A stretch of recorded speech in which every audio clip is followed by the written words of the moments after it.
नमस्कार साथीहरु, स्वागत छ तपाईहरुलाई मेरो YouTube च्यानल स्मार्ट ट्रेडिङमा। अनि म तपाईहरुको निरन्तरको लर्न टु अर्न ट्रेडिङ जर्नीको साथी विनोद। साथीहरु, आज बिहीबार हप्ताको अन्तिम कारोबार दिन नेप्सेको अथवा यहाँहरु समक्ष आज म नेप्सेको वीकली अपडेट लिएर उपस्थित भइसकेको छु। साथीहरु, च्यानलमा नयाँ हुनुहुन्छ भने कृपया च्यानललाई सब्स्क्राइब अनि बेल आइकनमा क्लिक गर्न चाहिँ नभुल्दिनु होला। साथीहरु, मेरो आफ्नो प्रस्तुतिलाई तपाईले नितान्त एउटा एजुकेशनल रेफरेन्स मटेरियलको रूपमा मात्र प्रयोग गरिदिनु होला भन्दै आजको वीकली अपडेटलाई हामी तीनवटा टाइम फ्रेममा चिरफार गर्ने प्रयत्न गर्दछौं। वीकली, डेली र इन्ट्राडे टाइम फ्रेममा।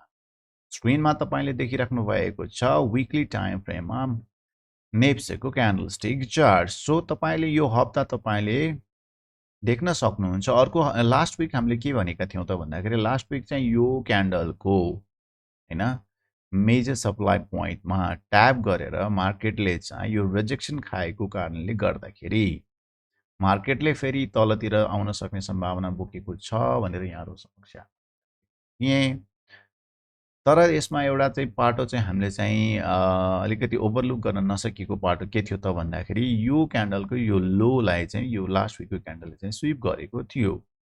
तसर्थ यसको एनर्जीको कारणले गर्दाखेरि यो हप्ताको क्यान्डलले के गर्यो त भन्दाखेरि यो क्यान्डलको पनि हाईसम्म पुगेर त्यो क्यान्डललाई स्वीप गरेर तल डाउनवर्ड मोसन दिएको देखिन्छ। सो डाउनवर्ड मोसन दिएको देखिदाखेरि जुन भोल्युम जुन आएको छ त्यो भोल्युमले हामीलाई थोरै चाहिँ अलार्मिङ चाहिँ गरेको छ। किन त भन्दाखेरि यो last immediate swing high point यो क्यान्डलको हाईलाई स्वीप गरेर अपसाइड वीक चाहिँ लङ वीक रिजेक्सन खाएको छ। यद्यपि क्यान्डल बुलिश नै छ, ओपनिङ भन्दा क्लोजिङ निकै माथि नै छ। सो पोजिटिभ ग्रोथ नै देखिन्छ।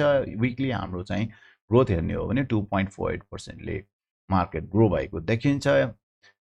तथापि माथि हाम्रो चाहिँ यो रिजेक्सन खाएर आएको कारणले गर्दाखेरि नेक्स्ट वीकको क्यान्डल कतै हामी चाहिँ बेरिश क्यान्डल त देख्दैनौं भन्ने किसिमको चाहिँ इन्डिकेसन चाहिँ यो नेप्सेको वीकली क्यान्डलस्टिकको प्याटर्न फर्मेसनले चाहिँ हामीलाई भनिरहेको देखिन्छ। साथीहरु, अब साथीहरु यहाँहरु समक्ष एउटा महत्त्वपूर्ण जानकारी। साथीहरु, यहाँहरुलाई थाहा छँदै छ हामीले one time payment, life time mentorship, share market training, SMC market analysis training या मेन्टरशिप हामीले सुरु गरिसकेका छौं। यदि तपाईहरु पनि मेरो ढंगले एनालाइसिस यदि एसएमसी एनालाइसिस विशेष गरी स्मार्ट मनी कन्सेप्ट एनालाइसिस सिक्न चाहनुहुन्छ भने र मेरो लाइफ टाइम मेन्टरशिप कम्युनिटीमा एसएमसी कम्युनिटीमा जोइन गर्न चाहनुहुन्छ भने कृपया मलाई WhatsAppमा 9851181779 मा तपाईले सम्पर्क गर्न सक्नुहुन्छ।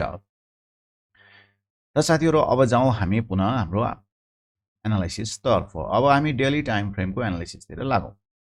सो डेली टाइम फ्रेम को एनालिसिस को कुरा गर्नु पर्दाखेरि let's go for the daily time frame analysis first. Daily time फ्रेममा चाहिँ के भएको छ त यो हप्ता भन्दाखेरि यो हप्ता डेली टाइम फ्रेममा तपाईले देख्नुहुन्छ कि चाहिँ यो क्यान्डलको माथिको जुन यो अनमिटिगेटेड जुन वीक छ, वीकमा ट्याप गरेर this is one of the supply zone. यहाँहरुलाई थाहा छँदैछ वेयरएभर यु सी यस्तो किसिमको चार्ट फर्मेसन जहाँ चाहिँ प्रिभियस हाईलाई स्वीप गरेको छ, त्यसपछि यसलाई ब्रेक गरेको छ, त्यस्तो अवस्थाको यो अनमिटिगेटेड वीक छ। सो यसमा ट्याप गरेर मार्केटले रिजेक्सन खाएको छ। ट्याप गरेर रिजेक्सन खाँदाखेरि यो क्यान्डलस्टिक प्याटर्न जुन बनेको छ it's almost like evening star candlestick pattern बनेको छ। भोल्युम पनि सफिसिएन्ट आएको छ। त्यसले गर्दाखेरि हामीलाई अब नेक्स्ट वीकको हाम्रो प्राइस मुभमेन्ट चाहिँ कता जान सक्छ त भन्ने कुरालाई चाहिँ हाम्रो daily time frame weekly time फ्रेममा जुन वीक रिजेक्सन भएको थियो त्यो वीक रिजेक्सनलाई चाहिँ यो डेली टाइम फ्रेमको क्यान्डलस्टिक फर्मेसन जुन सप्लाई जोनबाट चाहिँ जुन किसिमले चाहिँ रिजेक्सन खाएको छ त्यसले गर्दाखेरि near future in next week चाहिँ हाम्रो बेरिश क्यान्डलहरु बन्दै यो मैले जुन व्हाइट लाइन बनाएको छु यो क्यान्डलको हाई भनेको के हो त भन्दाखेरि 2040 सम्मको चाहिँ यात्रा चाहिँ भनेको मतलब 40 पोइन्ट्स डाउन हुनको लागि चाहिँ यो मार्केट चाहिँ प्रिपेयर्ड छ भन्ने चाहिँ देखिन्छ फर नेक्स्ट वीक। मेबी हैन, यदि मार्केटको भोलाटिलिटी हाई भयो भने चाहिँ यो जोनमै पनि आउन सक्छ, बेलो 2000 को लेभलमै पनि आउन सक्छ। अदरवाइज हामी यो व्हाइट लाइन 2040 को लाइनसम्मलाई चाहिँ मार्केटले हामीले चाहिँ देख्ने हुन्छौं र यो जोनमा आएर इन्ट्राडे टाइम फ्रेममा चेन्ज अफ क्यारेक्टर यताउति दिएको खण्डमा चाहिँ हामी फेरि बुलिश फर्मेसनमा जान सक्ने हुन्छौँ। सो साथीहरू अब हामी जाउँ इन्ट्राडे टाइम फ्रेम एनालाइसिस तर्फ। इन्ट्राडे टाइम फ्रेम एनालाइसिसमा के छ त भन्दाखेरि लास्ट विक पनि हामीले डिस्कस गरेका थियौँ। मार्केटले चाहिँ यहाँबाट चेन्ज अफ क्यारेक्टर दिएर बुलिश फर्मेसन दिएको छ, तर हायर टाइम फ्रेमको सप्लाई जोनबाट चाहिँ रेजेक्सन खाँदाखेरि यहाँ हाम्रो इन्ट्राडे टाइम फ्रेममा चाहिँ एउटा चेन्ज अफ क्यारेक्टर दिएको अवस्था छ। चेन्ज अफ क्यारेक्टर दिएको कारणले गर्दाखेरि यो एउटा जोन पनि एउटा चाहिँ डिमान्ड जोन त हो, तर यहाँबाट चाहिँ हल्का यो रेजेक्सन यो पोइन्टको रेजेक्सनबाट फेल भएको जस्तो देखिन्छ। फेल भएको जस्तो देखिने कारणले गर्दा this will work as a inducement र यो व्हाइट लाइन मैले राखेको छु त्यहाँसम्म मार्केट गएर नेक्स्ट विक चाहिँ यहाँसम्म यो मार्केट यसरी थोरै माथि गएर फेरि तलतिर आएर यसरी यो जोनलाई चाहिँ मार्केटले भेट्न आउन सक्छ भन्ने किसिमको हाम्रो as per the daily time frame analysis यसले त्यो सपोर्ट गरिरहेको देखिन्छ साथीहरू।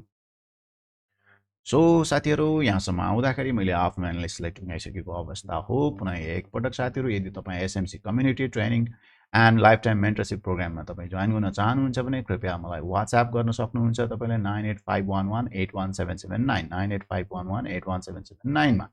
अझ साथीहरू भिडियोलाई अन्तिमसम्म साथ दिनुभएकोमा यहाँहरू समक्ष आभार प्रकट गर्दै धन्यवाद टक्र्याउँदै भिडियो मन परेको खण्डमा लाइक सब्सक्राइब र आफ्ना साथीहरूमाझ पनि सेयर गरिदिनु हुन अनुरोध गर्दै तपाईको फिडब्याक कमेन्ट बक्समा राख्नु होला भन्दै मेरो आफ्नो भिडियोलाई नितान्त पुनः एकपटक एजुकेसनल रेफरेन्स मटेरियलको रूपमा मात्र प्रयोग गर्नु हुन अनुरोध गर्दै तपाईको समय तपाईको पल शुभ रहोस् र तपाईको ट्रेडिङ जर्नी पनि सफल होस् भन्दै यहाँहरूबाट बिदा हुन चाहे।